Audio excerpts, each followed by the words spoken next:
السلام علیکم ورحمۃ اللہ وبرکاتہ. نحمده ونصلی علی رسولہ الکریم. اما بعد فاعوذ باللہ من الشیطان الرجیم. بسم اللہ الرحمن الرحیم. رب اشرح لی صدری ویسر لی امری واحلل عقدۃ من لسانی یفقهوا قولی. وَإِذَا سَأَلَكَ عِبَادِي عَنِّي فَإِنِّي قَرِيبٌ أُجِيبُ دَعْوَةَ الدَّاعِ إِذَا دَعَانِ فَلْيَسْتَجِيبُوا لِي وَلْيُؤْمِنُوا بِي لَعَلَّهُمْ يَرْشُدُونَ.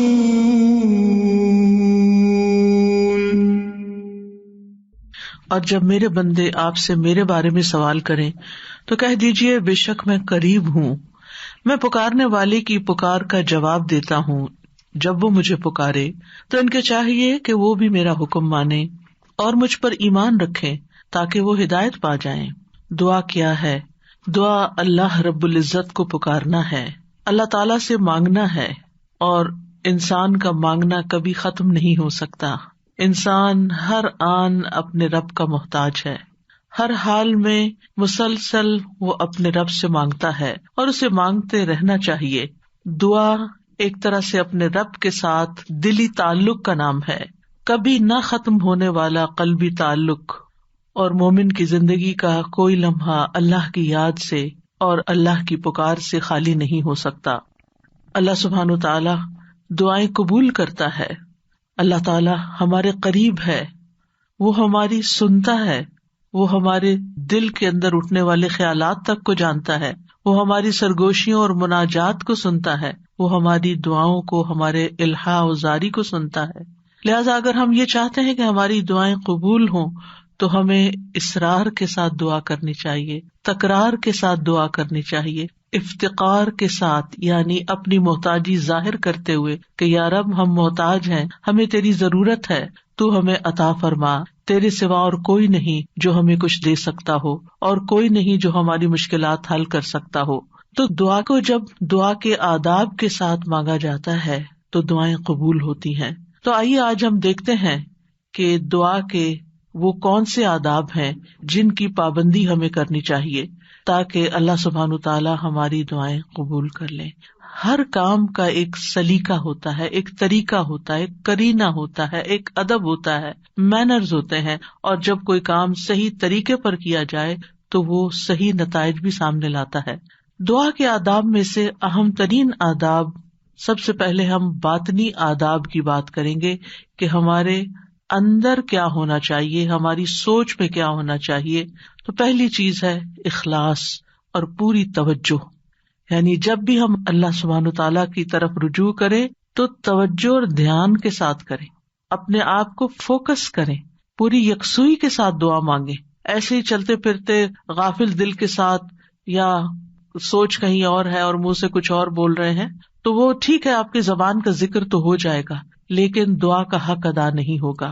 قرآن مجید میں اللہ تعالیٰ فرماتے ہیں وَادْعُوهُ مُخْلِصِينَ لَهُ الدِّينَ، اور اس کے لیے دین کو، عبادت کو خالص کرتے ہوئے اس کو پکارو. یعنی جب اس سے دعا کرو تو پھر اپنے اندر اخلاص پیدا کرو. رسول اللہ صلی اللہ علیہ وسلم نے فرمایا اللہ سے قبولیت کے یقین کے ساتھ دعا مانگا کرو کہ اللہ تعالیٰ ضرور قبول کرے گا. اور جان لو کہ اللہ غافل اور لہو و لعب میں مشغول دل کی دعا قبول نہیں فرماتا. یعنی اگر آپ توجہ نہیں کرتے اللہ تعالیٰ کی طرف، آپ دھیان نہیں دیتے، آپ کا دل کہیں اور مشغول ہے، صرف زبان سے ہی آپ تکرار کیے چلے جا رہے ہیں تو وہ کافی نہیں. ایسی دعا فائدہ نہیں دے گی. دعا کے لیے توجہ ضروری ہے. عبد الرحمن بن یزید سے روایت ہے، وہ کہتے ہیں کہ ربیع جمعہ کے دن علقمہ کے پاس آیا کرتے تھے. جب میں وہاں نہ ہوتا تو ان کی طرف پیغام بھیج دیتے. تو ایک دفعہ جب وہ آئے، میں وہاں نہ تھا، تو علقمہ مجھ سے ملے، مجھ سے کہا کیا تم نے دیکھا نہیں کہ ربیع کیا بات کہتے ہیں؟ وہ کہتے ہیں کیا تم دیکھتے نہیں کہ لوگ کتنی زیادہ دعائیں کرتے ہیں اور ان کی کتنی کم قبول ہوتی ہیں؟ یہ اس لیے ہوتا ہے کہ اللہ عز و جل خالص دعاؤں کے علاوہ کوئی اور دعا قبول نہیں کرتا. یعنی جب تک آپ خالص ہو کے توجہ کے ساتھ دعا نہیں کرتے تو وہ اپنے ہدف تک نہیں پہنچتی، اس کا مقصد پورا نہیں ہوتا، کیونکہ وہ آپ صرف کہہ رہے ہوتے ہیں، مانگ نہیں رہے ہوتے. تو آپ کو مانگنا ہے، اور مانگنے کے لیے عاجزی بھی چاہیے، مانگنے کے لیے دل کی تڑپ بھی چاہیے، اور خلوص بھی چاہیے، اور بار بار کی تکرار بھی چاہیے، اور اصرار بھی چاہیے. وہ کہتے ہیں کہ میں نے کہا کیا عبداللہ نے بھی یہی نہیں کہا؟ انہوں نے پوچھا کہ عبداللہ نے کیا کہا ہے؟ انہوں نے کہا کہ عبداللہ نے بیان کیا کہ اللہ کسی لوگوں کو سنانے والے، یعنی جو شخص کسی کو سنانے کے لیے دعا کرتا ہے، ریاکار اور ہنسی مذاق سے دعا کرنے والے کی دعا قبول نہیں کرتا.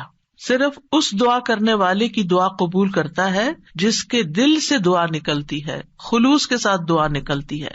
یعنی بعض اوقات ہم دعا مانگ رہے ہوتے ہیں اور ہمارا مقصد نہیں ہوتا دعا کرنا، مقصد ہوتا بس کسی کو سنانا کہ ہم دعا کر رہے ہیں. یعنی وہ ہماری صرف ایک بات ہی ہوتی ہے، دعا نہیں ہوتی. دعائیہ انداز میں ایک بات کر رہے ہوتے ہیں. تو بات کرنا کچھ اور ہے اور دعا کرنا کچھ اور ہے. اور لوگوں کو سنانا یا لوگوں کو دکھانا، یا جب لوگ سن رہے ہوں تو اس وقت دعائیں کرنا اونچی اونچی آواز میں، اور جب تنہائی میں بیٹھے ہیں اکیلے ہیں تو کوئی دعا ہی نہیں، یا بہت مختصر سی دعا ہے.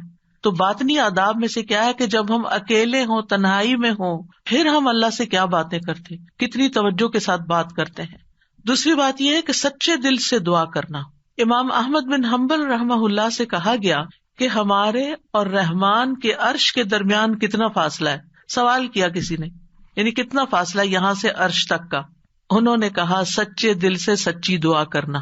یعنی جب آپ سچے دل سے سچی دعا کرتے ہیں تو آپ کی دعا عرش تک جا پہنچتی، رب العالمین تک پہنچ جاتی ہے. بس اتنا ہی فاصلہ ہے. انی قریب، اللہ تعالیٰ قریب ہے، دور نہیں ہے، اسی لیے وہ سنتا ہے ہماری. سبحان اللہ، اللہ تعالیٰ عرش پر ہوتے ہوئے ہمارے دلوں کے حال جانتے ہیں، اور ہماری چپکے چپکے کی ہوئی باتیں اور دعائیں اور آہیں اور پکار وہ سب بھی سنتے ہیں. پھر قبولیت کے یقین کے ساتھ دعا کرنا. نبی صلی اللہ علیہ وسلم نے فرمایا، تم میں سے کوئی شخص اس طرح دعا نہ کرے کہ اے اللہ اگر تو چاہے تو میری بخشش کر دے، اگر تو چاہے تو مجھ پر رحم کر دے، اگر تو چاہے تو مجھے روزی دے دے.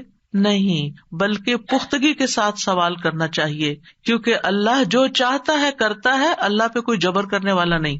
تو پکی پکی دعا کریں کہ اللہ تعالیٰ یہ چاہیے، ایسا ہی چاہیے، اصرار کے ساتھ، تکرار کے ساتھ، خلوص کے ساتھ.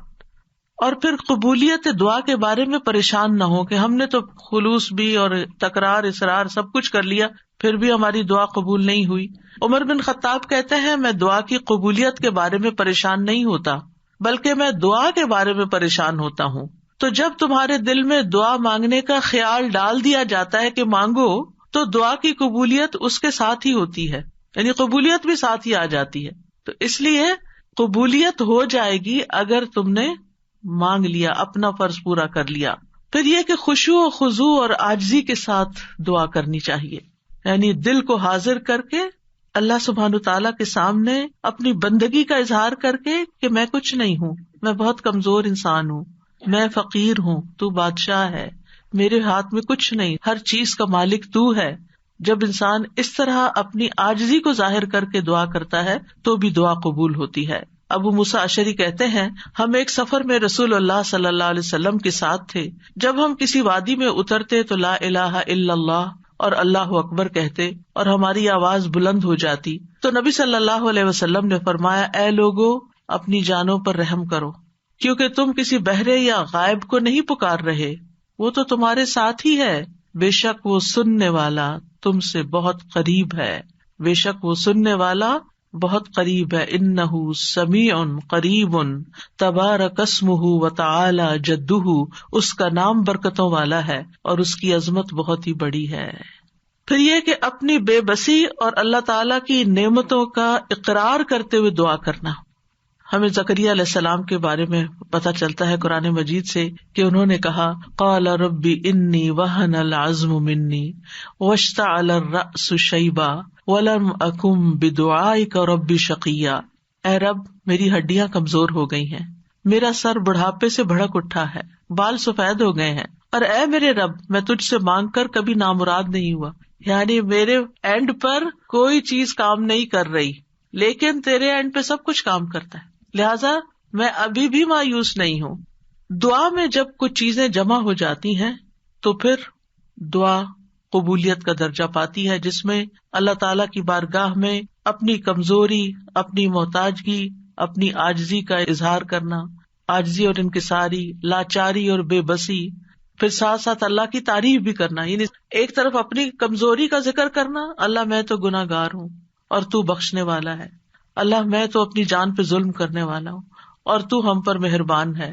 یعنی ایک طرف اپنی کمزوری کا اظہار اور دوسری طرف اللہ کی رحمت اور اللہ تعالیٰ کی بہترین صفات کا اقرار، وہ ساتھ ساتھ چلے. پھر اس کی نعمتوں کا اقرار کہ اللہ تو نے مجھے یہ بھی نعمت دی میرے مانگے بغیر، تو نے مجھے یہ بھی عطا کر دیا میرے مانگے بغیر، تو مجھے یہ بھی عطا کر دے. یعنی پھر اپنی حاجت رکھے. یعنی اس سے دعا کے اندر ایک خوبصورتی پیدا ہو جاتی ہے. یعنی مانگنے والے کا جو انداز ہوتا ہے اس پر بھی بہت ڈپینڈ کرتا ہے. آپ دیکھیں ایک شخص آپ کے پاس آتا ہے اور روڈلی بات کرتا ہے اور اپنی کوئی ضرورت بتاتا ہے، آپ کیا کریں گے؟ ٹھہر جاؤ، کرتے ہیں تو ہماری خبر لیتے ہیں. آپ شاید کر بھی لیں کچھ اس کے لیے، لیکن اس محبت سے نہیں. ایک شخص آتا ہے، وہ بڑی محبت سے آپ سے بات کرتا ہے، آپ کے احسانات کا ذکر کرتا ہے، آپ کی کوئی تعریف کر دیتا ہے اور اس کے بعد اپنی کوئی ضرورت رکھتا ہے، تو آپ اپنی وسعت سے بڑھ کے بھی شاید اس کی مدد کر دیں. تو جب بندے اور بندے کے بیچ میں یہ معاملہ ہے تو جو اصل بادشاہ ہے اس کا کتنا حق بنتا ہے کہ ہم اس کی نعمتوں کا اقرار کریں، اس کی تعریف کریں اور سچے دل سے اس کی حمد و ثنا بیان کریں. اور پھر خاص طور پر یہ کہ انسان اپنے گناہوں کا اعتراف کرے کہ یا اللہ میں گناہ گار ہوں. ایک تو ہوتا نا جو اوپر اوپر سے ہم کہتے رہتے ہیں ہم تو بڑے گناہ گار ہیں، وہ والا گناہ گار نہیں، جو اصلی والا اپنے کسی گناہ کو یاد کر لیں. یا اللہ مجھ سے یہ بھی زیادتی ہوئی ہے، میرے منہ سے یہ لفظ نکل گئے تھے، فلاں شخص کو میں نے ہرٹ کر دیا تھا، یا اللہ میری نماز لیٹ ہو گئی تھی، مجھے قرآن بھی صحیح نہیں پڑھنا آتا، میں نے پتہ نہیں اور کون سی غلطیاں کی ہیں جو مجھ سے زیادہ تو جانتا ہے، میں تو کر کے بھی بھول چکی ہوں، لیکن تو معاف کرنے والا ہے. حضرت سلیمان علیہ السلام نے کیا کیا تھا؟ رب اغفر لی وہب لی ملکا لا ينبغی لأحد من بعدی، اے میرے رب مجھے بخش دے. پہلے اپنی بخشش مانگی، گناہوں کا اعتراف کیا، اور پھر اس کے بعد مجھے ایسی بادشاہت عطا کر جو میرے بعد کسی اور کے لیے نہ ہو. تو یہ اقرار بڑا ضروری ہے. فاعترفت بذنبی، اللہ میں اپنے گناہوں کا اعتراف کرتا ہوں. اور پھر آپ دیکھیے گڑ گڑا کے دعا مانگنی چاہیے، تضرعا وخفیہ. سورۃ الاعراف میں آتا ہے ادعوا ربکم تضرعا وخفیہ انہ لا يحب المعتدین. اپنے رب کو گڑ گڑا کے اور خفیہ خفیہ چپ کے پکارو، بے شک وہ حد سے بڑھنے والوں سے محبت نہیں کرتا. یعنی حد سے بڑھنا کیا ہے کہ بہت چیخ چلا کے دعا کرنا، یا پھر یہ کہ انسان وہ چیزیں مانگنے لگے کہ جو اس کو زیب نہیں دیتی. تضرع جو ہوتا ہے اس میں رونا بھی شامل ہوتا ہے، اپنی عاجزی اور انکساری کا اظہار بھی ہوتا ہے اور اصرار بھی ہوتا ہے. تضرع گڑ گڑانے کے معنوں میں یہ ساری چیزیں شامل ہیں. یعنی انسان اس طرح اپنے آپ کو اپنے رب کے سامنے بے بس پیش کرے اور اس کے الفاظ ایسے ہوں کہ اس کے اندر سے دل کی ساری خرابیاں نکل جائیں. یعنی آئی ایم نتھنگ، اے اللہ میں کچھ نہیں ہوں. اینڈ یو مین اٹ، کہ واقعی انسان سمجھے کہ میں بہت کمزور ہوں، غلطیوں کا پتلا ہوں، لیکن پھر بھی میں تیرے در پہ آیا ہوں، تو بادشاہ ہے، تو مجھے خالی ہاتھ نہیں لوٹائے گا، میری تجھ سے ہی امیدیں ہیں ساری. آپ دیکھیے نبی صلی اللہ علیہ وسلم سے بڑھ کر کون عبادت گزار تھا؟ سب سے زیادہ عبادت تو نبی صلی اللہ علیہ وسلم نے کی، لیکن بدر کے دن ان کا اللہ تعالیٰ کے آگے رونا اور گڑ گڑانا اور پھر اپنے ہاتھوں کو اٹھا اٹھا کے دعا کرنا وہ ہم سب جانتے ہیں. صحیح مسلم میں آتا ہے غزوہ بدر کے موقع پر اللہ کے نبی صلی اللہ علیہ وسلم قبلہ رخ ہوئے، پھر دعا کے لیے اپنے ہاتھوں کو اٹھایا اور اپنے رب سے گڑ گڑا کے دعا مانگنا شروع کی. اللہم انجز لی ما وعدتنی، اللہم آتی ما وعدتنی، اللہم ان تہلک ہذہ العصابۃ من اہل الاسلام لا تعبد فی الارض. اے اللہ میرے لیے اپنے کیے ہوئے وعدے کو پورا فرما، اے اللہ اپنے وعدے کے مطابق معاملہ فرما. اے اللہ اگر اہل اسلام کی یہ جماعت ہلاک ہو گئی تو زمین پر تیری عبادت نہ کی جائے گی. اور یہ صرف ایک دفعہ جملہ نہیں انہوں نے بولا، بار بار یہی کہتے تھے اللہ اپنے وعدوں کو پورا کر دے، اللہ اپنے وعدے پورے کر دے. آپ صلی اللہ علیہ وسلم برابر اپنے رب سے اپنے ہاتھ دراز کیے ہوئے، ہاتھ اٹھا کے قبلے کی طرف منہ کر کے دعا مانگتے رہے، یہاں تک کہ آپ کی چادر آپ کے شانے سے گر پڑی. یعنی کندھے پہ جو چادر اڑی تھی وہ نیچے گر گئی، یعنی اتنا ہاتھ اٹھایا کہ وہ چادر بھی گر گئی. بس ابو بکر رضی اللہ عنہ آپ کی طرف آئے، آپ کی چادر کو اٹھایا، اسے آپ کے کندھے پہ ڈالا، پھر آپ کے پیچھے سے آپ کو لپٹ گئے اور عرض کیا اللہ کے نبی، آپ کی اپنے رب سے دعا کافی ہو چکی، ان قریب وہ آپ سے کیے ہوئے اپنے وعدے کو پورا فرمائے گا. اگر ہم سے کسی نے وعدہ کیا ہو کہ میں تمہارا یہ کام کر دوں گا، اگر ہم سے اللہ نے وعدہ کیا ہو کوئی کہ یہ ہو جائے گا، تو پھر اس کے بعد ہماری دعائیں کتنی ہوگی؟ ہم تو دعا ہی نہیں کریں گے، ہم کہیں گے وہ تو آلریڈی کانٹریکٹ ہو چکا ہے، وعدہ ہو چکا ہے، اب تو ہو ہی جائے گا نا، بس ہو ہی جائے گا، اب کیا فکر، اب ٹکٹ لے لی ہے، ویزا لگ گیا ہے، اب تو عمرے پہ جانا پکا ہو گیا ہے، ہو ہی جائے گا. نہیں، یہ ٹکٹ اور ویزا نہیں لے کے جاتا آپ کو، یہ اللہ کا اذن، اللہ کی طرف سے رحمت، اللہ کی طرف سے عنایت آپ کو لے کے جاتی ہے. اور جب تک آپ اس کے گھر تک پہنچ نہیں جاتے، مسلسل دعا کرتے رہیں، مانگ مانگ کے اللہ سے نیکیوں کے موقع لیتے رہیں. کسی بھی موقع پر کوئی بھی نیکی کا کام کرنا ہو، اب مثلاً نماز پڑھنے جا رہے ہیں آپ، تو آپ اللہ تعالیٰ سے دعا کریں، اللہ تعالیٰ نماز تو پڑھنے جانی، خوشبو آپ نے ڈالنا ہے، میرا دل آپ نے لگانا ہے، میرے لیے اس نماز کو آنکھوں کی ٹھنڈک آپ نے بنانا ہے، اس نماز میں میری محبت آپ نے ڈالنی ہے. کیونکہ نیکی کے کام بھی فار گرانٹیڈ نہ لیا کریں کہ ہاں ہو جائیں گے، بس یہ تو فرض ہے نا، ادا کر لیں گے، وضو کر لیا نا، جانماز بچھی ہوئی، کیا مشکل ہے، میں چلی جاؤں گی. نہیں، وہاں تک جانے کی توفیق بھی اللہ دیتا ہے، اور اچھا سا کام کرنے کی توفیق بھی اللہ تعالیٰ ہی دیتا ہے. اس لیے اس سے مانگتے رہے، چھوٹی چھوٹی چیزیں، یعنی جو بھی کام کرتے رہے، کھانا پکانے جا رہے ہیں تو دعا کریں یا اللہ بہت اچھا سا بن جائے. کوئی بھی کام، کسی سے کوئی ڈیل کرنے جا رہے ہیں، بازار جا رہے ہیں، کچھ خرید رہے ہیں، کچھ بھی کر رہے ہیں، تو دل میں اللہ تعالیٰ کو پکارتے رہیں، اللہ تعالیٰ سے کنیکشن ڈیولپ کریں، اللہ تعالیٰ سے راز و نیاز کیا کریں، اللہ تعالیٰ کو اپنے دل کے قریب محسوس کیا کریں. قریب و مجیب، وہ قریب بھی ہے، جواب بھی دیتا ہے، دعائیں قبول کرتا ہے. اور پھر چپ کے یہ جو دعاؤں کی قسمیں جو میں نے ذکر کی ہیں ابھی، یہ ساری خفیہ دعائیں، دل میں، دائیں بائیں کسی کو نہیں پتا آپ کیا کر رہے ہیں، لیکن مانگتے چلے جائیں. زکریا علیہ السلام کے بارے میں اللہ تعالیٰ نے خاص طور پہ فرمایا، ذکر رحمت ربک عبدہ زکریا اذ نادى ربہ نداء خفیا. یہ آپ کے رب کی اس رحمت کا ذکر ہے جو اس نے اپنے بندے زکریا پر کی جب اس نے اپنے رب کو چپ کے پکارا. چپ کے کسی کو نہیں پتا کیا مانگ رہے ہیں. اللہ تعالیٰ نے قرآن میں کھول دیا کیا مانگا، کیسے مانگا، سب کچھ ہمیں بتا دیا، وہ اپنے رب کو بتا رہے تھے. تو انسان کو چاہیے کہ پوشیدہ دعائیں بھی کرے، کیونکہ اللہ تعالیٰ کو یہ پسند ہے. اللہ سے وہی انسان تنہائی اور علیحدگی میں سرگوشی کرتا ہے جس کو یہ یقین ہو کہ اللہ تعالیٰ اس کے بہت قریب ہے. حسن بن ابی حسن کہتے ہیں کہ ہم نے اپنے زمانے میں ایسے لوگ پائے جو اپنے نیک اعمال میں سے جس عمل کو مخفی رکھنے پر قدرت رکھتے اس کو اتنا مخفی رکھتے کہ کسی کو پتہ نہیں چلتا تھا، چھپا کے عمل کیا کرتے تھے. اور دعا بھی اس میں سے ایک ہے، یعنی آپ دعا کریں چپ کے چھپا کے صرف اپنے رب کے ساتھ شیئر کریں. آپ دیکھیں آپ اپنے سیکریٹس کس کے ساتھ شیئر کرتے ہیں؟ جس سے آپ کو سب سے زیادہ محبت ہوتی ہے، جو آپ کے سب سے زیادہ قریب ہوتا ہے، صرف فزیکلی نہیں، جو آپ کے دل کے قریب ہوتا ہے. تو اللہ سے بڑھ کر ہمارے دل کے قریب کون ہو سکتا ہے؟ اور اللہ سے بڑھ کر ہمیں محبت کس سے ہونی چاہیے؟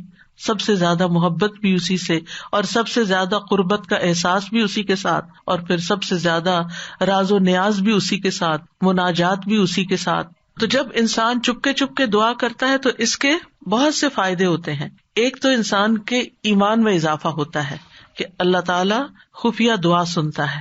دوسرا یہ ہے کہ اللہ سبحانہ وتعالیٰ رب کائنات ہے، بادشاہ ہے. کسی بادشاہ کے دربار میں جا کے آپ کیسے بات کرتے ہیں؟ کس ٹون کے ساتھ، کتنا لاؤڈ؟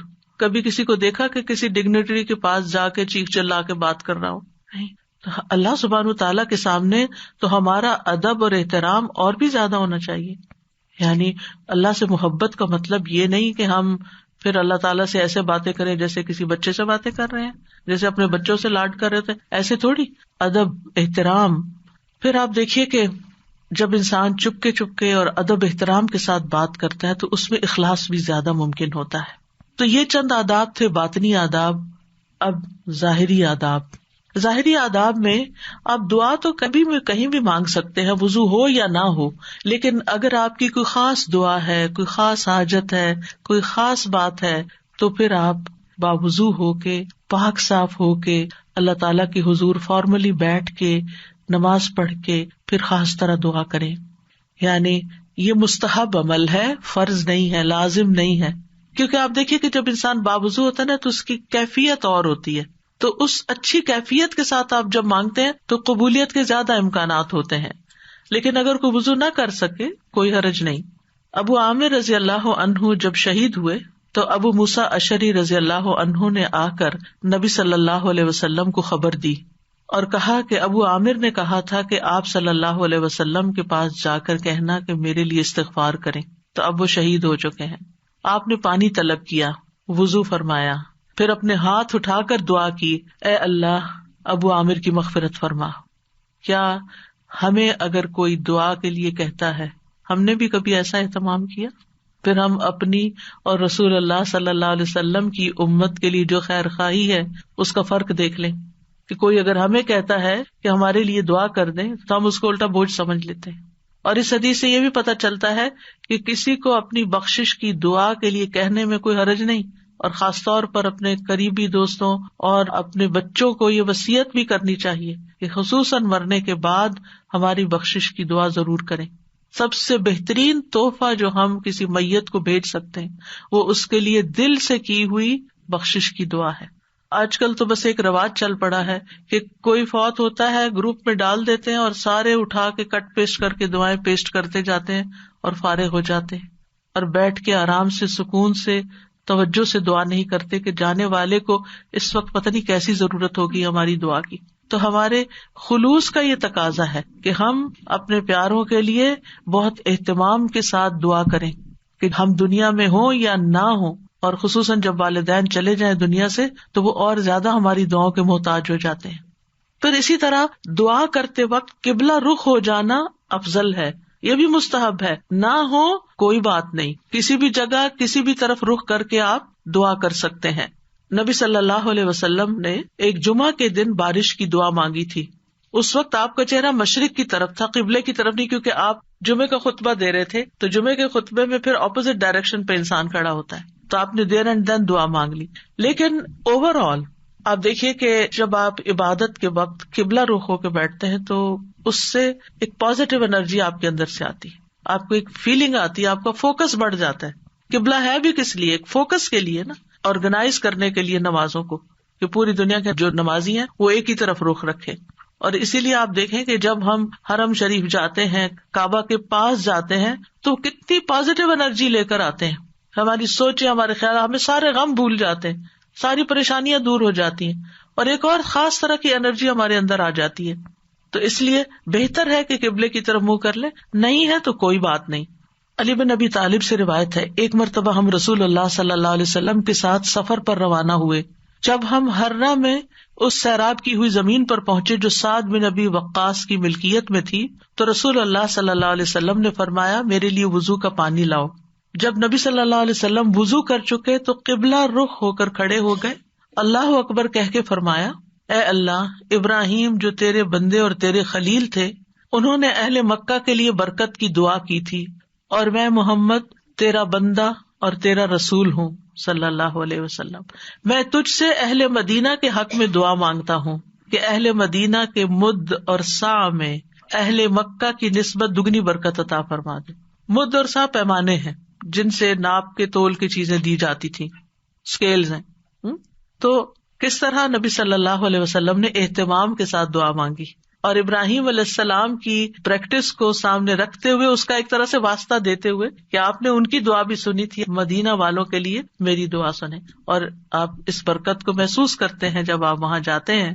یہاں اس حدیث سے کیا پتہ چلتا ہے کہ آپ نے دعا کے لیے وضو بھی کیا اور دعا کے لیے قبلہ رخ بھی ہوئے، یعنی دونوں کام کی توجہ اور فوکس، اور ایک ادب کے تقاضے کے تحت. ضروری نہیں کہ ہر وقت کیا جائے، لیکن کیونکہ اس وقت آپ نے نماز نہیں پڑھائی کوئی، خالی دعا کے لیے آپ نے یہ اہتمام کیا. پھر اسی طرح یہ کہ ہاتھ پھیلا کے، ہاتھ اٹھا کے دعا کرنی چاہیے. رسول اللہ صلی اللہ علیہ وسلم نے فرمایا، بے شک تمہارا رب تبارک و تعالی بڑی شرم والا اور بڑے کرم والا ہے. اس کو اس بات سے شرم آتی ہے کہ اس کا کوئی بندہ اس کے آگے ہاتھ پھیلائے اور وہ ان کو خالی لوٹا دے. یعنی آپ ہاتھ کرتے آگے تو خالی نہیں لوٹاتا، وہ آپ کو عطا کرتا ہے. اچھا، بعض لوگ تو کیا کرتے ہیں، ایسے مٹھیاں بند کر کے ایک مٹھی کے نیچے دوسرا ہاتھ، اتفاق سے نظر پڑ جاتی ہے. کچھ لوگ نماز کے بعد ایسے بیٹھے ہوتے ہیں اور دعا کر رہے ہوتے ہیں. کچھ لوگ تو یہ ہے کہ ہاتھ سے اٹھاتے ہیں تو بس اس طرح ڈھیلے ڈھالے سے چھوڑ دیتے ہیں. تو کم از کم اتنے تو اٹھائیں کہ آپ کی بازو کو محسوس ہو کہ آپ کے ہاتھ اٹھے ہوئے ہیں، اور اوپر تو آپ جتنا چاہیں پھر لے جائیں. پھر اسی طرح ایک اور روایت میں ہے، رسول اللہ صلی اللہ علیہ وسلم نے فرمایا، جب تم اللہ سے سوال کرو تو اپنے ہاتھوں کی ہتھیلیوں کے ساتھ مانگا کرو، ہاتھ پھیلایا کرو، ہاتھوں کی پشت سے نہیں مانگو. الٹے ہاتھ سے نہیں دعا کرنی کہ آپ کے ہاتھ نیچے کی طرف ہو، یعنی ہتھیلی اندر ہو. جیسے کوئی چیز کسی سے مانگتے ہیں یا لیتے ہیں، ایسے لینے والے انداز میں. پھر اسی طرح حمد و ثنا اور درود پڑھ کر دعا کرنی چاہیے. دعا مانگنے سے پہلے اللہ تعالیٰ کی خوب حمد و ثنا، تعریف اور اللہ تعالیٰ کی تسبیح اور اللہ تعالیٰ کی بڑائی بیان کرنی چاہیے، اور اللہ تعالیٰ کے اچھے اچھے ناموں کا واسطہ دے کر اللہ سے دعا کرنی چاہیے. پھر نبی صلی اللہ علیہ وسلم پر درود بھیج کر اللہ تعالیٰ سے سوال کرنا چاہیے. ابن مسعود کہتے ہیں، جب کوئی آدمی اللہ سے سوال کرنے کا ارادہ کرے تو پہلے وہ اللہ کی ایسی حمد و ثنا بیان کرے جو اس کے لائق ہے، پھر نبی صلی اللہ علیہ وسلم پر درود بھیجے، اس کے بعد دعا کرے.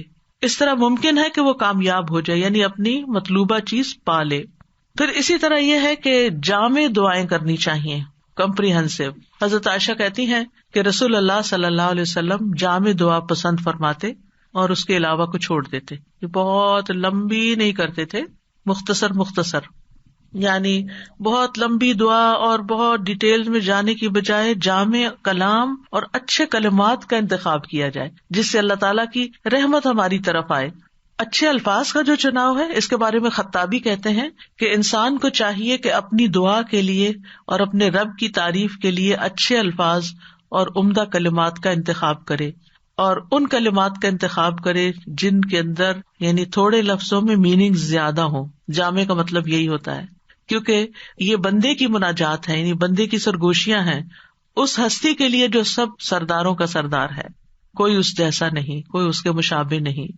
آپ دیکھیے کہ جب آپ کسی ایسے شخص کو کچھ نوٹ بھیجتے ہیں، چاہے وائس نوٹ ہو چاہے لکھ کر بھیجیں، جس کا آپ احترام کرتے ہوں، جس کو کوئی اہمیت دیتے ہوں، تو آپ کس طرح بات کرتے ہیں، کون سے الفاظ استعمال کرتے ہیں؟ سب سے اچھے الفاظ استعمال کرتے ہیں، خوبصورت انداز میں بات کرتے ہیں. اور اگر آپ کو اپنی بات پسند نہ آئے تو آپ کیا کرتے ہیں؟ میسج ڈیلیٹ کرتے. تو یہ ٹھیک نہیں ہے، دوبارہ کرتے ہیں اور ایسے انداز میں بات کرتے کہ دوسرے کو سمجھ آ جائے.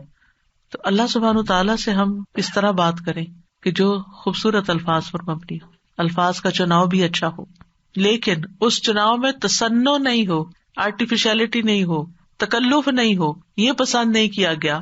ابن عباس کہتے ہیں کہ دعا میں قافیہ بندی سے پرہیز کرنا، یعنی پوئٹری نہیں بنا لے دعا کو، کیونکہ میں نے رسول اللہ صلی اللہ علیہ وسلم اور آپ کے صحابہ کو پایا کہ وہ ہمیشہ اس سے اجتناب کرتے تھے.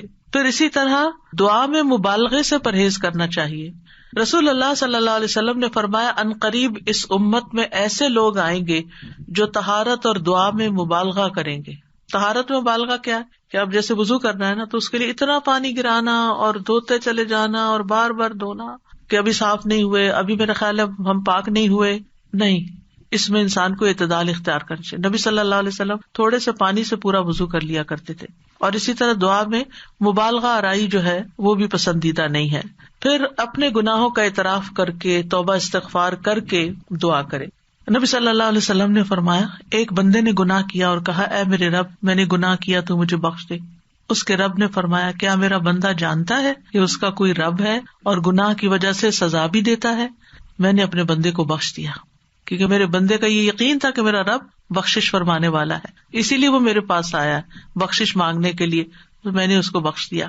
دعا کرنے والے کو پہلے اپنے لیے دعا کرنی چاہیے، پھر اپنے قریب والوں کے لیے، پھر دور والوں کے لیے. جیسے قرآن مجید میں آتا ہے ابراہیم علیہ السلام کی دعا، ربنا اغفر لی ولوالدی وللمؤمنین یوم یقوم الحساب. اللہ مجھے بخش دے، میرے والدین کو بخش دے اور سارے مومنوں کو بخش دے قیامت کے دن. رسول اللہ صلی اللہ علیہ وسلم جب کسی کا ذکر کرتے ہوئے اس کے لیے دعا کرتے تو پہلے اپنے لیے کرتے. پھر اسی طرح تکرار اور اسراء سے دعا کرنی چاہیے. نبی صلی اللہ علیہ وسلم جب دعا کرتے تو 3 مرتبہ دعا کرتے، ہر دفعہ نہیں لیکن جو خاص دعائیں ہوتی.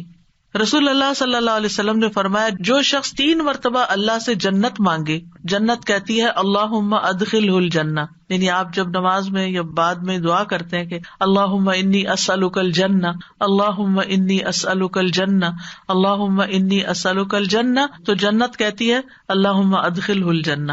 پھر اسی طرح جو بھی ضرورت ہو اس کے لیے صرف 1 دفعہ دعا کر کے چھوڑ نہ دی جائے، بلکہ کثرت سے مانگتے رہیں۔ ابو درداء کہتے ہیں جو کثرت سے دروازہ کھٹکھٹاتا ہے قریب ہے اس کے لیے کھول دیا جائے، جو کثرت سے دعا مانگتا ہے قریب ہے کہ اس کی دعا قبول کر لی جائے۔ پھر اسی طرح پوری کوشش لگا دینی چاہیے، اللہ کی رحمت سے مایوس نہیں ہونا چاہیے۔ یہ نہیں کہنا چاہیے کہ 20 سال ہو گئے یہ دعا کرتے ہوئے ابھی تک قبول نہیں ہوئی، نہیں، مانگتے رہیں۔ ہر دعا کی قبولیت کا ایک وقت ہے۔ یعقوب علیہ السلام کی دعا کتنے سالوں میں جا کے قبول ہوئی، بعض کہتے ہیں 40 سال بعد، اس سے بھی زیادہ بتاتے ہیں۔ اسی طرح ابراہیم علیہ السلام کی جو دعا نبی صلی اللہ علیہ وسلم کے بارے میں تھی، کئی ہزار سال کے بعد وہ قبول ہوئی۔ پھر اسی طرح باقی پیغمبروں کی بھی جو دعائیں ہیں، یعنی ہم دیکھتے ہیں دونوں طرح سے معاملات ہیں، فوری طور پر بھی اور تاخیر سے بھی، کیونکہ یہ اللہ تعالیٰ کو پتا ہے کہ ہمارے لیے کیا بہتر ہے۔ کیونکہ بعض اوقات اگر ہماری کوئی دعا فوری قبول ہو جائے تو ہو سکتا ہے کہ وہ ہمارے لیے نقصان دہ ہو جائے۔ پھر حلال روزی کا اہتمام کرنا۔ نبی صلی اللہ علیہ وسلم نے ایک شخص کا ذکر کیا جو طویل سفر کرتا ہے، پریشان ہے اور اس کے بال خاک آلود ہو رہے ہیں، وہ اپنے ہاتھ آسمان کی طرف پھیلا کر کہتا ہے اے رب اے رب، حالانکہ اس کا کھانا حرام، اس کا پینا حرام، اس کا پہننا سب حرام چیزوں سے ہے، اسے حرام ہی سے خوراک دی گئی، پھر اس کی دعا کیسے قبول ہو؟ اس کا یہ مطلب نہیں کہ اگر انسان سے اتنے گناہ ہو چکے ہیں یا وہ حرام کام کرتا رہا ہے تو اب دعا ہی نہ کرے، نہیں، پھر بھی دعا کرے اور اس غلطی کا اعتراف کر کے پھر اللہ سے مانگے تو انشاءاللہ اس کی دعا بھی قبول ہوگی۔ پھر اسی طرح جب انسان خوشحالی کی حالت میں ہو، آسودگی ہو، سب کچھ ہے، پھر بھی دعائیں مانگے کہ اللہ ان نعمتوں کو برقرار رکھنا، اور خاص طور پر آخرت کی مانگتا رہے۔ رسول اللہ صلی اللہ علیہ وسلم نے فرمایا جو شخص چاہتا ہو کہ اللہ خوشی اور غم کے وقت اس کی دعا قبول کر لے تو اسے چاہیے کہ وہ خوشحالی اور آسودگی میں بکثرت دعا کرے۔ پھر یہ ہے کہ بد دعا نہ کی جائے، نہ اپنے لیے نہ اپنے اہل و عیال کے لیے۔ وہ آتا ہے نا کہ وَيَدْعُ الْإِنسَانُ بِالشَّرِّ دُعَاءَهُ بِالْخَيْرِ وَكَانَ الْإِنسَانُ عَجُولًا، اور انسان برائی کی اسی طرح دعا کرتا ہے جیسے وہ بھلائی کی دعا کرتا ہے، یعنی بد دعا کر لیتا ہے اپنے لیے، اور انسان بہت جلد باز ہے۔ رسول اللہ صلی اللہ علیہ وسلم نے فرمایا اپنے اوپر بد دعا نہ کرو، نہ اپنی اولاد پر بد دعا کرو، نہ اپنے خادموں پر بد دعا کرو، نہ اپنے مال پر بد دعا کرو۔ کہیں ایسا نہ ہو کہ قبولیت کی گھڑی ہو جس میں اللہ تعالیٰ سے کچھ مانگا جائے اور وہ قبول کر لے، کیونکہ بعض اوقات انسان غصے میں آ کے، بعض اوقات ہرٹ ہو کے زبان سے کوئی ایسے الفاظ نکال دیتا ہے، جیسے بچوں کے بارے میں بعض اوقات غصہ آتا ہے انسان کو تو پھر بہت شدید بعض اوقات وہ پریشان کرتے ہیں، تو ایسی صورت میں زبان پہ آتے آتے بعض اوقات کچھ لفظ رک جاتے ہیں، تو اس میں ان کی ہدایت کی دعا مانگنی چاہیے۔ ایک بات یاد رکھیے کہ جب انسان اپنے پورے جذبات میں ہوتا ہے نا، چاہے وہ غصہ ہو، غم ہو، خوشی ہو، ایکسائٹمنٹ ہو، کچھ بھی ہو، اس وقت انسان بڑے دل سے دعا کرتا ہے۔ ان گھڑیوں کو کیش کریں۔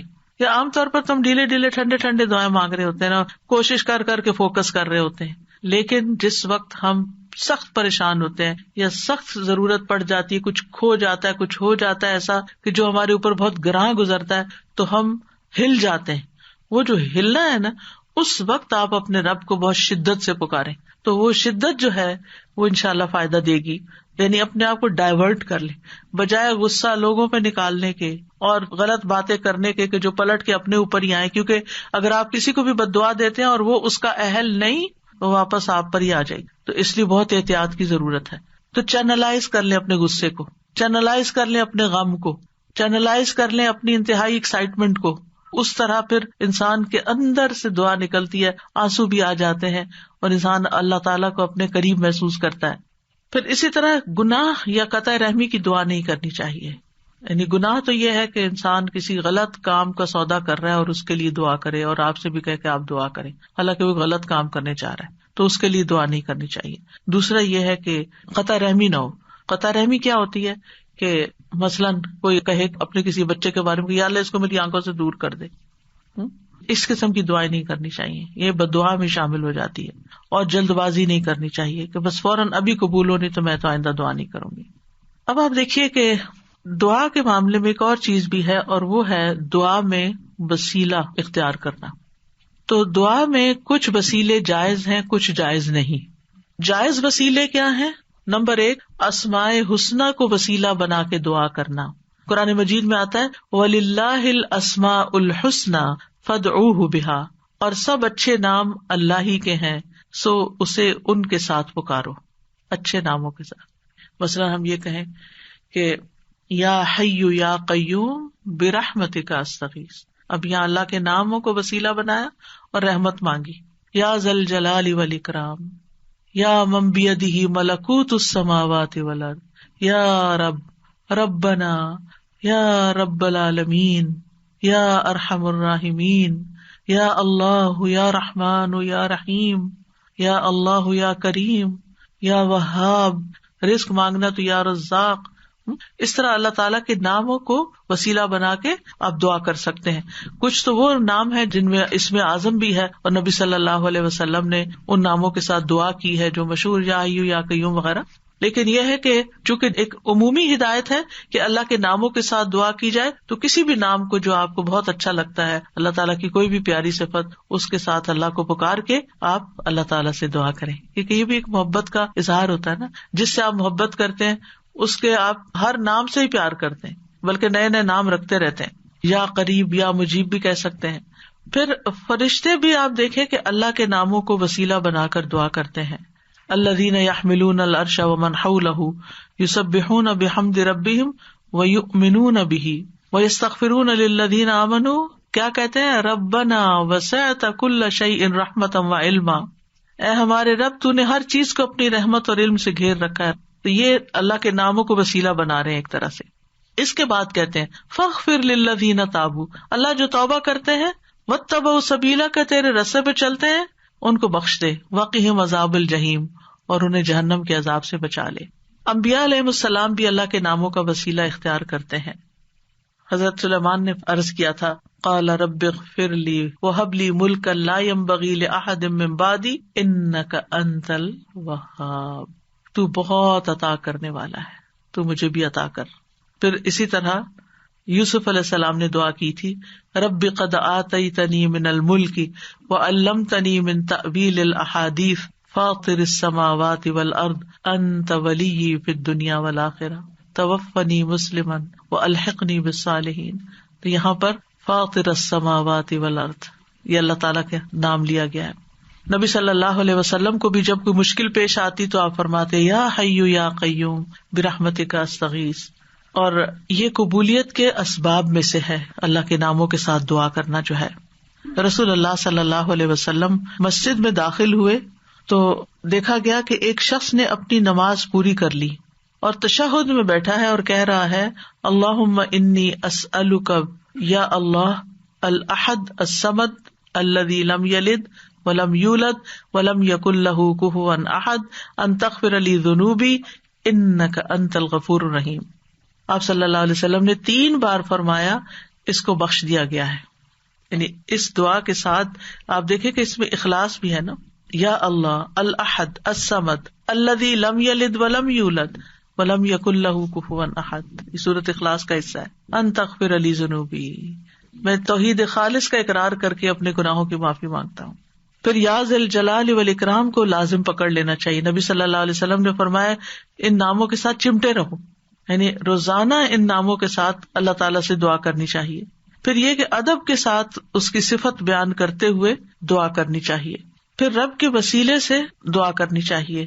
یعنی ابو درداء کہتے ہیں اللہ تعالیٰ مومنوں پر رحم فرمائے، وہ مسلسل یہی کہتے رہے ربنا ربنا ربنا ربنا، یہاں تک کہ ان کی دعا قبول کر لی گئی. اپنے نیک اعمال کو وسیلہ بنا کے دعا کرنا، یعنی یہ وسیلہ دے سکتے ہیں ہم.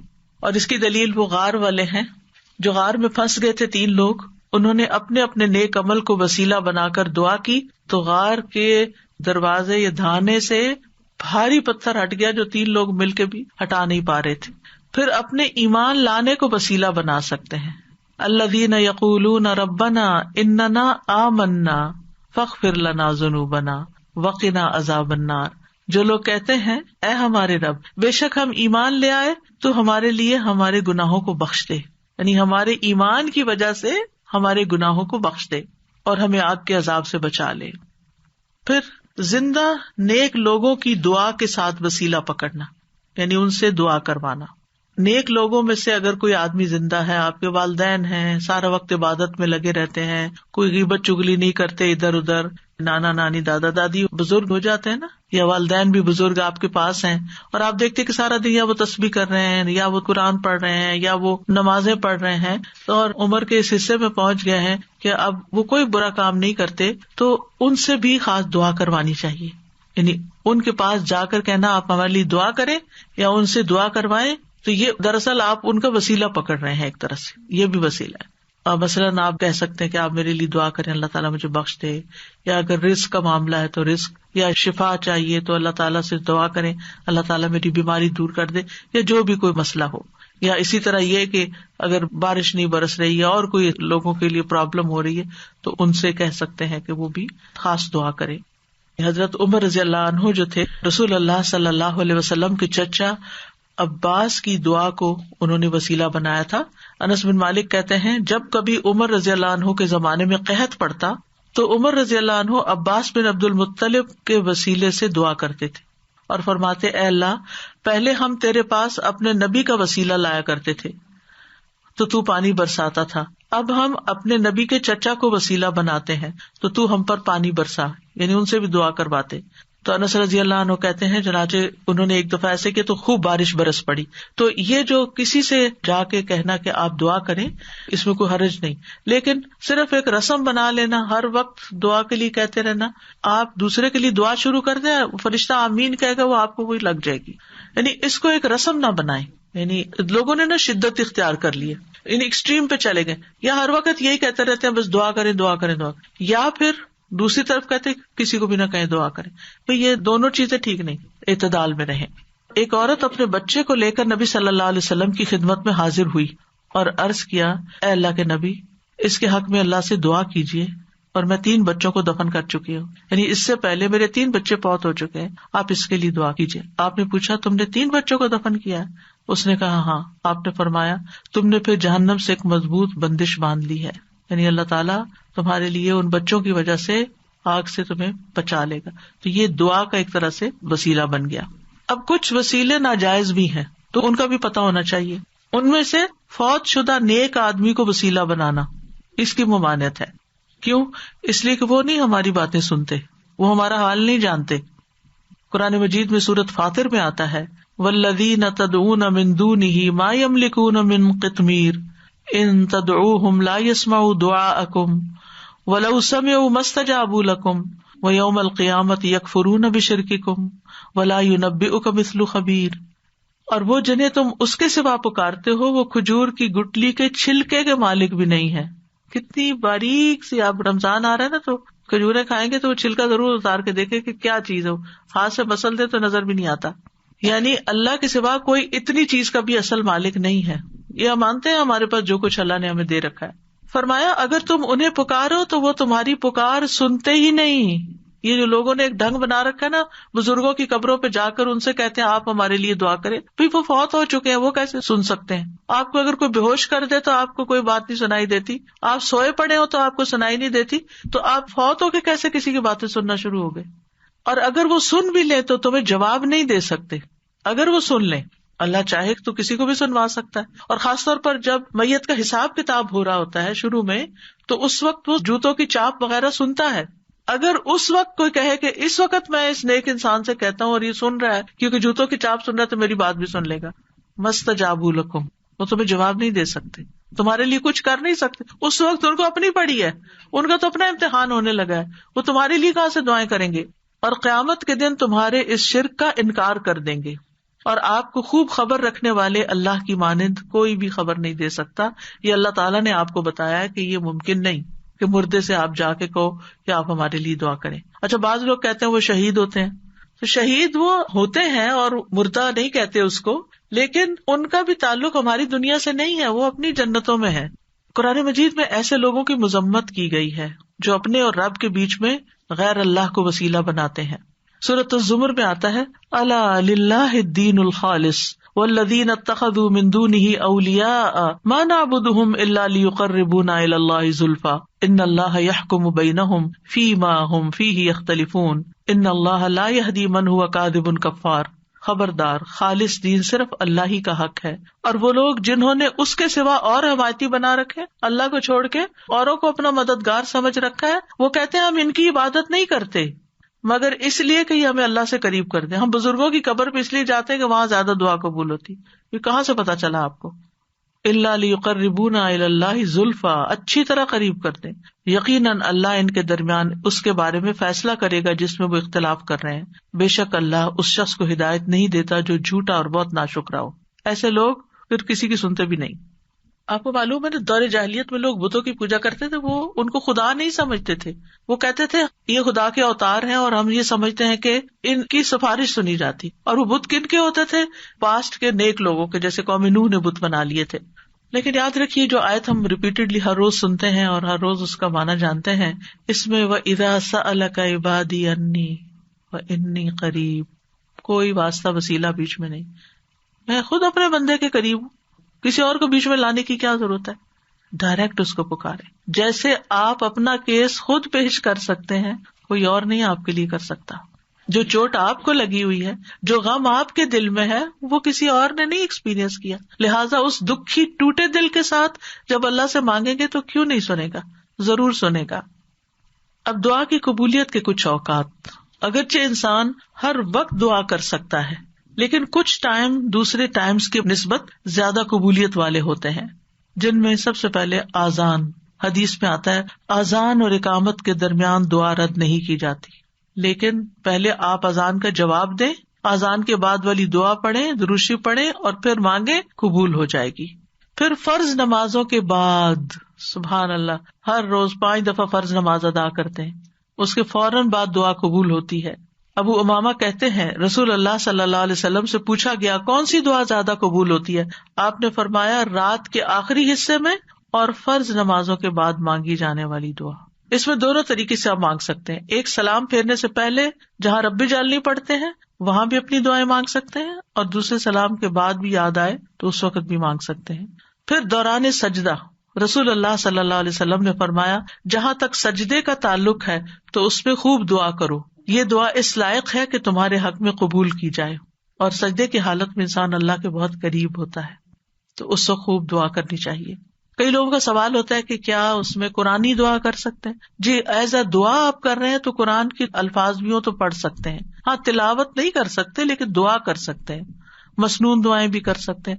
اپنی زبان میں نہیں باتیں کر سکتے وہاں، اللہ یہ کہ آپ نماز کے بعد کسی وقت دل چاہے اور آپ سجدے میں پڑھ کے اپنے دل کی باتیں کریں. پھر رات کا آخری حصہ، فجر کی اذان سے پہلے کا وقت، نبی صلی اللہ علیہ وسلم نے فرمایا تمام اوقات سے زیادہ بندہ پچھلی رات میں رب کے سب سے زیادہ قریب ہوتا ہے. بس اگر تم سے ہو سکے تو تم اس گھڑی کو یاد کرنے والوں میں سے بن جاؤ تو ضرور بن جاؤ، یعنی اس وقت تم ضرور اللہ کو یاد کرو، اس وقت دعائیں کرو. پھر جمعہ کے دن ایک خاص گھڑی. ابو ہریرہ روایت کرتے ہیں رضی اللہ عنہ کہ رسول اللہ صلی اللہ علیہ وسلم نے جمعہ کے دن کا تذکرہ کیا. آپ نے فرمایا اس میں ایک گھڑی ایسی ہے کہ کوئی مسلمان بندہ نماز پڑھتے ہوئے اللہ سے جو بھی مانگتا ہے اسے ضرور عطا کر دیا جاتا ہے. اب یہ کون سی گھڑی ہے؟ اس کے بارے میں ایک تو یہ اوپینین ہے کہ دن کا کوئی بھی حصہ ہو سکتا ہے. دوسرا یہ ہے کہ امام جب خطبے کے لیے ممبر پر آ جاتا ہے. پھر ایک یہ کہ عصر کے بعد سے لے کے مغرب کے بیچ میں آتی ہے. پھر لیلۃ القدر میں دعا کرنا. عرفہ کے دن حاجیوں کے لیے، عرفہ کا دن ہم بھی کر لیں تو کیا حرج ہے؟ اگر ان کی سنی جا رہی تو رب ہماری بھی سن رہا ہے. لیکن وہ تو چونکہ مشقت اٹھا کے وہاں پہنچے ہیں تو اس لیے وہ زیادہ قریب ہیں. نبی صلی اللہ علیہ وسلم نے فرمایا بہترین دعا وہ ہے جو عرفہ کے دن مانگی جائے. حضرت عائشہ کہتی ہے کہ رسول اللہ صلی اللہ علیہ وسلم نے فرمایا اللہ عرفہ کے دن سے زیادہ کسی دن اپنے بندوں کو آگ سے آزاد نہیں کرتا اور اللہ اپنے بندوں کے قریب ہوتا ہے. پھر فرشتوں کے سامنے اپنے بندوں پر فخر فرماتے ہوئے کہتا ہے یہ سارے بندے کیوں آئے ہیں یہاں؟ گھر بار چھوڑ کے، مال خرچ کر کے، اتنی تکلیف اٹھا کے یہاں کس لیے جمع ہے؟ تو ہم سب جانتے ہیں کہ آج کیوں کرتے ہیں کہ اللہ تعالیٰ ہمیں بخش دے اور ہم سے راضی ہو جائے اور ہمارا فرض بھی ادا ہو جائے.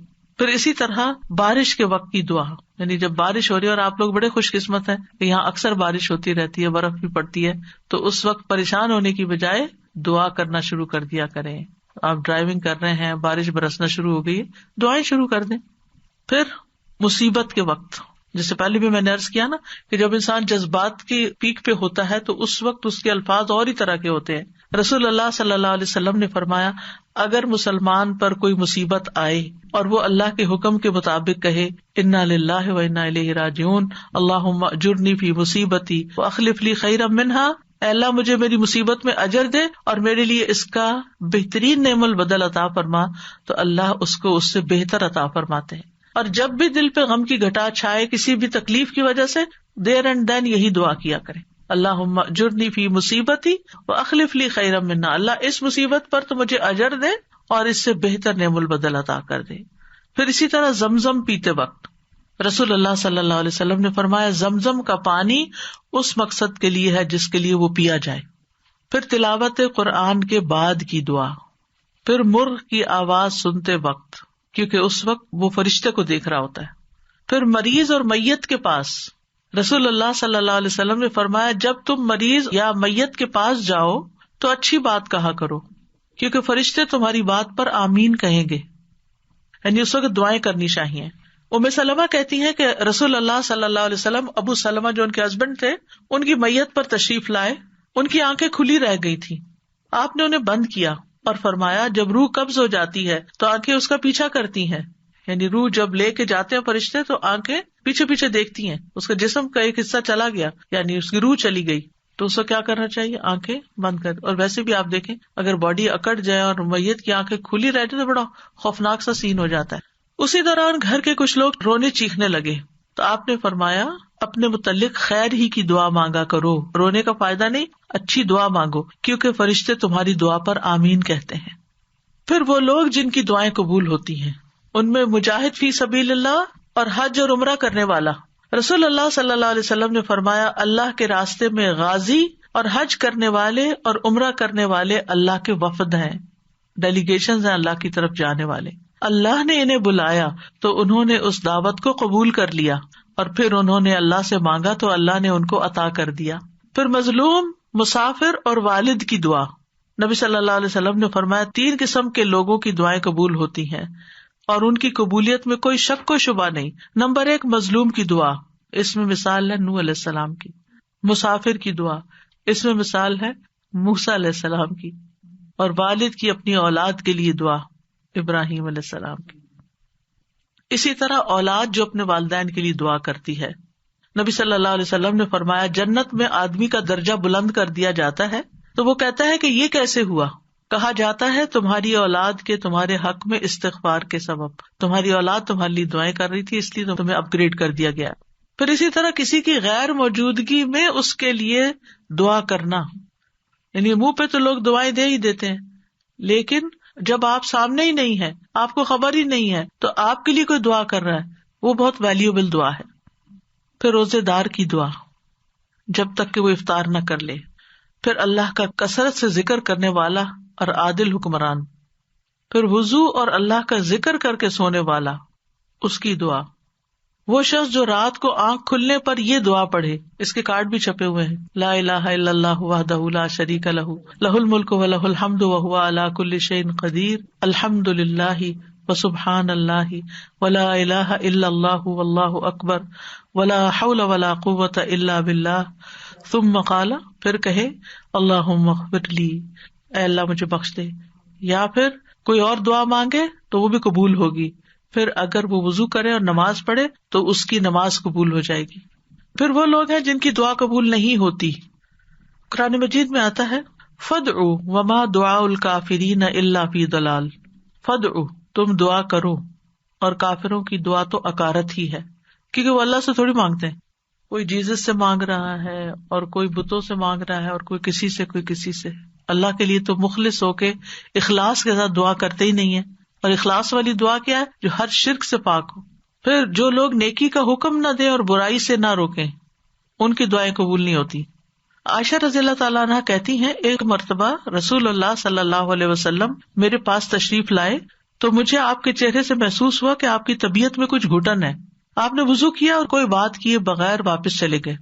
میں نے حجروں سے قریب ہو کر سنا تو آپ فرما رہے تھے, اے لوگوں, بے شک اللہ عز و جل فرماتا ہے کہ نیکی کا حکم دیا کرو اور برائی سے روکا کرو, اس سے پہلے کہ تم مجھے پکارو اور میں تمہاری دعائیں قبول نہ کروں.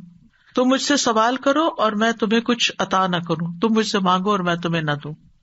پھر اسی طرح ناسمجھ کو مال یا اختیار دینے والے کی دعا قرآن مجید میں آتا ہے, وَلَا تُؤْتُوا السُّفَهَاءَ أَمْوَالَكُمْ, یعنی بے وقوفوں کو اپنے مال مت دو, یعنی جن میں ان کو مینج کرنے کی صلاحیت نہیں ہے, نہ تجربہ کار لوگ, ان کو نہیں دو, پیسے ضائع کر دیں گے. تو بہرحال یہ کچھ آداب تھے, اور اس کے ساتھ ہی یہ کہ کون سے لوگ ہیں جن کی دعائیں قبول ہوتی ہیں, کون سے اوقات ہیں, کون سی جگہ ہیں. اور آخر میں یہ کہوں گی کہ ہمیں اللہ تعالیٰ سے کثرت سے دعا کرنی چاہیے, اس سے مانگتے رہنا چاہیے, کیونکہ ہم محتاج ہیں. دوسروں سے کہنے کی بجائے خود اللہ تعالیٰ سے زیادہ دعائیں کریں. دعا میں عاجزی اور افتقار ہونا چاہیے, اصرار ہونا چاہیے, اور پھر قبولیت کے اسباب اختیار کریں, یعنی جگہیں, ٹائم, یعنی کس قسم کی مناسبت ہے اس سے. تو اللہ تعالیٰ سے دعا ہے کہ وہ ہمیں دعا کرنا سکھا دے اور ایسی دعائیں کرنے کی توفیق دے جو ہمارے لیے قبولیت کا باعث ہوں. ہم اصرار سے مانگتے اللہ تعالیٰ سے, بار بار وہی بات چیت کرتے ہیں اور ضد بھی کرتے ہیں, لیکن ہمیں نہیں پتا کہ وہ چیز ہمارے لیے صحیح ہے کہ نہیں, تو ہم مانگتے رہیں تو اللہ تعالیٰ اس کے بدلے کیا کیا دے گا. کل کے لیکچر میں ہم نے پڑھا تھا کہ بعض اوقات آپ اصرار کر رہے ہیں, اللہ کو پتا یہ نہیں آپ کے لیے ٹھیک, لیکن چونکہ آپ دعا کر رہے ہیں, آپ عبادت کی حالت میں, آپ کو مناجات کی لذت مل رہی ہے, آپ کے بوجھ اتر رہے ہیں, آپ کے گناہ معاف ہو رہے ہیں. یعنی بعض اوقات دعا نہیں قبول ہوتی لیکن اس کے بدلے گناہ معاف ہو جاتے ہیں. بعض اوقات کوئی آنے والی مصیبت ٹال دی جاتی ہے, تو بعض اوقات اللہ تعالیٰ اس سے بہتر کوئی اور چیز آپ کو دے دیتا ہے. سو مینی ویز آف قبولیت دعا.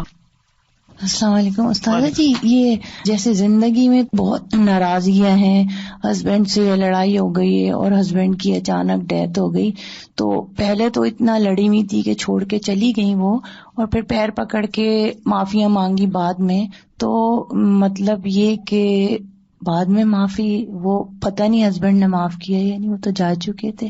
وہ کہتی ہیں کیا میری معافی ہو گئی ہوگی؟ ہسبینڈ کے لیے بھی کثرت سے دعا کریں اور اپنی بخشش کے لیے بھی کریں. اللہ معاف کرنے والا ہے. اللہ تعالیٰ کو وہ بندہ جو گناہ کرنے کے بعد پلٹ آتا ہے وہ بہت پسند ہے. ایک اور, جیسے جب ہم نماز پڑھ رہے ہوتے ہیں تو ایسے اللہ تعالیٰ کی بڑائی بیان کرتے ہیں, جیسے سبحان اللہ و بحمدہ عدد, تو وہ ہم درود شریف اس کے بعد پڑھیں اللہ کی بڑائی بیان کر کے. نماز کے اندر درود شریف اینڈ میں اتحیات کے بعد ہے, اس وقت ہوگا, اور اس کے بعد دعائیں ہوں گی. دعائیں رب جلنی جو پڑھتے ہیں وہ درود شریف کے بعد ہی پڑھتے ہیں نا. جی, یہ کہہ کے بھی پڑھ سکتے ہیں نا, یا بدیع السماوات یا حیو یا قیوم انی اسالک, یہ بھی کہہ کے اسٹارٹ کر کے پڑھ سکتے ہیں. بالکل, جزاک اللہ. استاذہ جی, یہ جو کہتے ہیں نا کہ ہم اپنے والدین کے لیے دعائیں مانگتے ہیں تو ان کے جنت میں درجات اللہ تعالیٰ بلند کرتے ہیں. الحمدللہ ہم سب کی یہی ہوتا ہے کہ ہمارے ماں باپ اللہ کی رحمت سے وہاں ہو, نہ ہو تو پھر کہاں کیا ہوتا ہے, مطلب نکل آئیں گے جہاں کسی اور مشکل میں ہے تو ان کی پھر لگتی ہے. ایمان کے ساتھ تو امید ہے نا, یہی نہیں انشاءاللہ امید تو بالکل سب کو یہی ہوتی ہے کہ وہاں ہے, لیکن یہ کہ اگر کہیں اللہ نہ کرے کہ کہیں اور بھی ہیں, یا ان کا حساب سخت ہو رہا ہے, یا کوئی اور ایسی مسئلہ آ گیا ان کو, تو اس سے نکل آئیں گے دعاؤں کی بدولت. آپ نے دیکھا ہوگا کئی لوگ خواب میں آتے ہیں اور خواب میں آ کے کہتے ہیں ہمارے لیے دعا کرو, یا ہمارے لیے صدقہ کرو, یا اپنی کوئی پریشانی بتاتے ہیں, یا آپ ان کو برے حال میں دیکھتے ہیں تو پھر آپ ان کے لیے صدقہ اور دعا وغیرہ کرتے ہیں. تو میں کہیں پڑھ رہی تھی کہ کسی کے اوپر قرض تھا اور اس نے خواب میں اپنے بیٹے کو بتایا کہ میرے پیسے فلاں جگہ رکھے ہیں, اس سے قرضہ ادا کر دو. تو یہ اللہ کی مدد ہی ہوتی ہے. تو اچھے حال میں بھی انسان دیکھتا ہے, اچھے حال میں بھی دیکھتا ہے تو انشاءاللہ اچھے ہوں گے.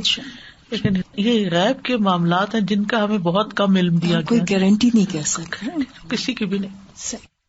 میری امی نے جب قرآن لکھا تھا نا ترجمہ, تو انہوں نے خواب میں دیکھا تھا کہ ان کے والدین ہیں اور ان کو 2 بڑی بڑی کرسیاں اور اس کے ان پر تاج پہنایا جا رہا ہے. تو اولاد کیوں نہ نیکیاں کرے پھر, اور ایسے بچوں کو اور ایسے اولادوں کو اللہ تعالیٰ توفیق دے کہ وہ ایسے نیک کام کریں جو ان تک ہمارے بڑوں سے بڑوں تک بخشش کا وسیلہ بنے. آمین. بلکہ ایک ٹپ دوں گی، رمضان میں جو بھی صدقہ خیرات کریں اس میں ساتھ اپنے والدین کو بھی شامل کر لیں. استاد آپ نے شروع میں بتایا کہ ہم کسی کے لیے دعا مانگتے ہیں تو اس میں بس ہم ایک سرسری لفظ یوز کر دیتے ہیں، تو جب کوئی اچھا کام کرتا ہے یا بچے بھی کوئی بھی تو ہم اس وقت کہہ دیتے ہیں دعا، تو اس وقت کہہ سکتے اس طرح اس وقت یا اس وقت ہم کوئی خاص ادب کے ساتھ مانگیں؟ مطلب ادب اس وقت کیا ہوگا کہ الفاظ اچھے ہوں اور احترام ہو، یعنی ہر وقت وضو کرنا، ہر وقت قبلہ رخ ہونا، ہر وقت فارمل اس میں بیٹھ کے کرنا یہ نہیں ممکن ہوتا. چلتے پھرتے اٹھتے بیٹھتے ہر حال میں آپ دل دل میں پکار سکتے ہیں. آپ نے ابھی ارشاد فرمایا کہ جب ہم ہتھیلیاں کھول کے ہتھیلیوں سے دعا مانگنی چاہیے. جی، تو جب ہم سجدے میں جیسے دعا قبول ہوتی تو ہمارے تو ہاتھ یوں ہوتے ہیں، تو ہم ان کو یوں کریں؟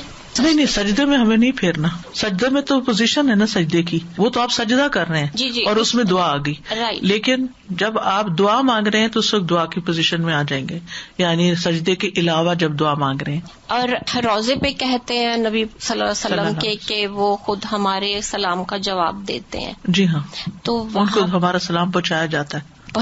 جی ہاں. تو وہاں ہم نہیں ان کو وسیلہ بنا کے دعا مانگ سکتے؟ یہ کسی صحابی نے نہیں بنایا. اچھا. دیکھیں جب حضرت عمر نبی صلی اللہ علیہ وسلم کی وفات کے بعد دعا کروانے گئے تھے تو حضرت عباس کے پاس گئے تھے، قبر پہ نہیں آئے تھے. ٹھیک ہے، اوکے. سبحانک اللہم وبحمدک، اشہد ان لا الہ الا انت، استغفرک واتوب الیک. السلام علیکم ورحمۃ اللہ وبرکاتہ.